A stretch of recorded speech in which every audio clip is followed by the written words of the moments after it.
Good morning and welcome to the Daily Cyber Briefing for Thursday, the 14th of November. I'm Stephen Ridgway.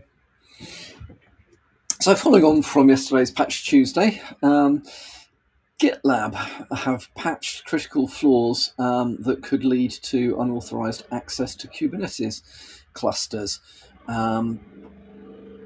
So the latest versions are 17.5.2, 17.4.4 and 17.3.7 and are available from GitLab themselves. GitLab are strongly urging all self-managed users to upgrade immediately. So various vulnerabilities that have been addressed. A critical cluster. Try that again. Critical Kubernetes cluster access vulnerability CVE 2024-9693, which affects GitLab's CEE versions, so community and enterprise editions, from 16.0 up to 17.3.7. And 17.4.4 to 17.5.2. CVSS score of 8.5 for that one. So pretty serious, definitely worth addressing quickly. There's also a device OAuth flow vulnerability, CVE 2024-7404, denial of service via FogBugs import. Stored cross-site scripting in analytics dashboards. That one's CVE 2024-8648. HTML injection leading to cross-site scripting, CVE 2024, so on and so forth. There's a whole load of these.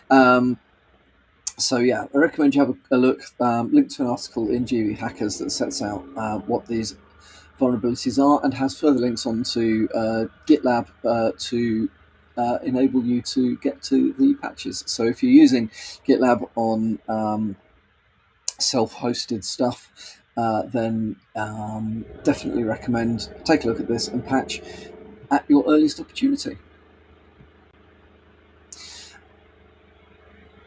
So a little bit of good news. Bitdefender has released a decryptor for the ShrinkLocker ransomware. So if you have been hit by ShrinkLocker, it was first discovered in May 2024 by researchers at Kaspersky. It's not the most prolific piece of ransomware out there, but it is out there enough. It is very interesting that it's not a highly sophisticated piece of ransomware.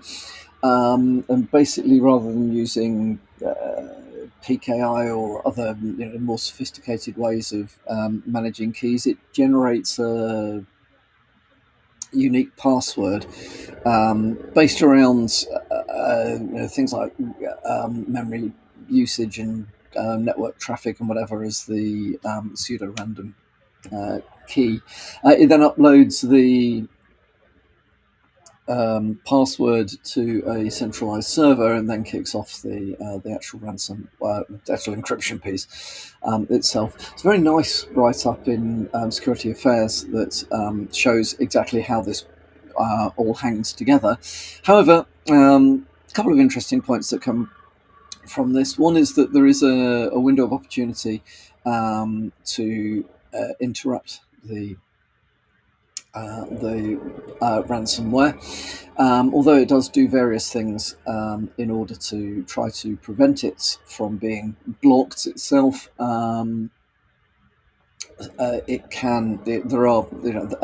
There is a window of opportunity after it has begun its actions to protect itself, whereby you can interrupt it. So that's worth knowing about. And the other thing is a little bit of information here around how long it takes to encrypt and decrypt devices. So this, on average, this ransomware is taking around 10 minutes per device. to encrypt, which is interesting because 10 minutes is quite a long time from a defender's perspective, in order to spot what's going on. So there is a possibility that you could use that to your advantage. If you're switched on, you've got the ability to react quickly. Decryption takes around 2.5 hours, which isn't bad as far as I can see. Although it depends on the power of the devices, and so on and so forth. So if you have been hit by this, it is worth being aware of it. If you haven't been hit by this, but you want to be on top of your game in case you do get hit, definitely worth having a read of this. Looking to make sure that you've built in any indicators of compromise that may be relevant, so that it would flag up quickly to your security teams, your SOC, that it is potentially this piece of malware.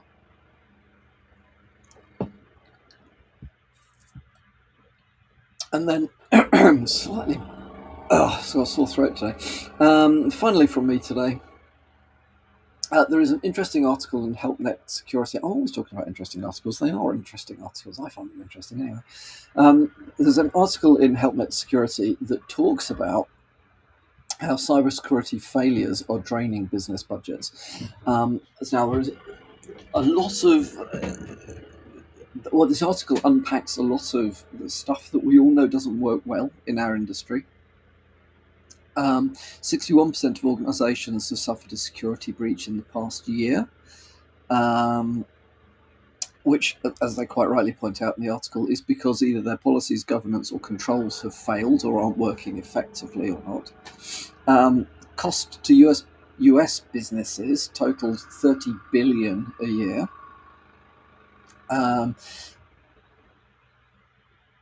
And as a result of that, 90% of the security leaders are saying that they are being expected to provide greater assurances around security control performance. 85% of them are under increased scrutiny from the board. Only 55% are confident that the data presented to senior management and the board is fully accurate. So that's very interesting, isn't it? Somewhat scarily, 72% of security leaders have taken out personal indemnity insurance in the past year to protect themselves from the consequences of security failures. Well, this is a US-centric piece of research. However, that's quite worrying.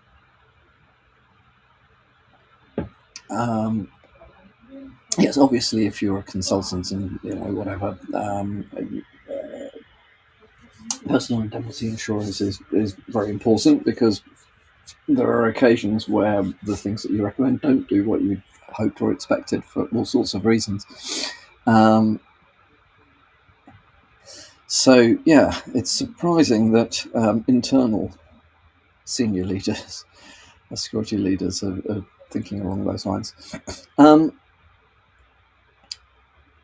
One of the biggest problems, I mean, there's all sorts of other stats. It's a great article to have a read through, because it does, I think, help focus minds on that, bridging the gap between what the non-technical parts of the senior leadership or the board, what their expectations are, reasonable or unreasonable, and what the abilities and expectations of the security and technical sides of an organisation actually are. There remains a gap in this space. So one of the things I think that is a subtext to this is that there are very few CISOs or security leaders that I've met that are confident that the money they've invested in information security has genuinely made them more secure. we've said this before, but it's worth reiterating that the most common metric is we've invested X in security. We have not had a serious incident, therefore X was well spent. That is a poor argument in my mind. Correlation does not indicate causation, or whatever that phrase is. I can't quite remember from when I was a scientist. Yes, you can correlate the money spent with a lack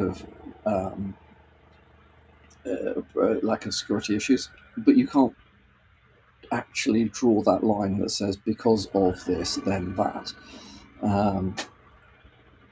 Also, it's very difficult to prove a negative in this sense. So, one of the things that we would recommend that you think about is finding ways in which you can actually test whether the controls you put in place work, but also whether the processes that you've built around those controls also work. Purple teaming is kind of like the approach that's often talked about. Pen testing will test your technical controls mostly. Red teaming may give you a somewhat broader view of what's going on, but again, it's kind of like you're testing your security team without really having given them the opportunity to prepare properly. You're crossing your fingers and hoping that they'll pick stuff up. Purple teaming is is kind of better because at least then you're engaging the defenders and the attackers, and there is a opportunity for learning. I think something that Eliza and I have discussed at some length in the past is that what you really want is testing based around adversary emulation.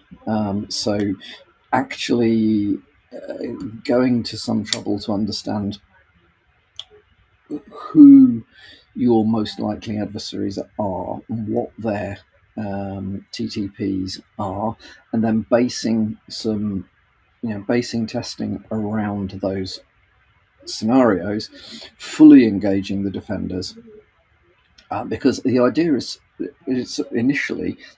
to work out where your gaps are, right? So if you get if the red teamers, let's say, are successful in getting to whatever their objective is, you've then still got to unpick how that happened. So you might as well say, well, okay, for X number of rounds of doing this over so many months, we're actually going to do this completely open book. So the offensive side of the process will then say, okay, these are the most likely tactics and techniques used by your most likely adversaries. We're going to do this in this way to these things, and your defenders then have the opportunity to say, well, okay, could I actually see this? If I can detect it, can I contain it? If I can contain it, can I eradicate it and recover from it? Do you see what I mean? Once you're confident that you could do that in an open book way, you can then start to build on that and run some sort of closed book testing on stuff. But there's no point in doing closed book testing on a team that hasn't been given the opportunity to prepare, because they actually don't know whether the security controls and processes are going to work either. And the idea is to find out what doesn't work and fix it, not to test your internal teams and give them a kicking for not detecting some random stuff that nobody had ever thought was going to be thrown at them. So there is a lot that can be done in order to demonstrate that the money invested actually does result in security, in tangible improvements to security. But almost nobody is doing this as a process. If this stuff sounds interesting, talk to me about it, because I can, between me and Eliza, we're quite happy to explain the sorts of things that you should be doing. But the idea is then to identify whether the stuff that um, you can save money on, or whether there are gaps you need to invest in, whether particular processes work well, whether particular tooling works well. Um, and it's not as hard as it sounds, but that does give you the ability, that as a senior leader within the security side of the business, to go back to the board and say, look, okay, we have actually tested stuff. This is the state of our security right now, not just we've invested a load of money in a load of stuff and therefore we hope we're okay. Definitely worth thinking about. Anyway, that's enough for this morning. Sorry for being a little bit croaky. Hopefully tomorrow I shall not have a sore throat and we shall be back to normal. So have a good day. Speak to you tomorrow.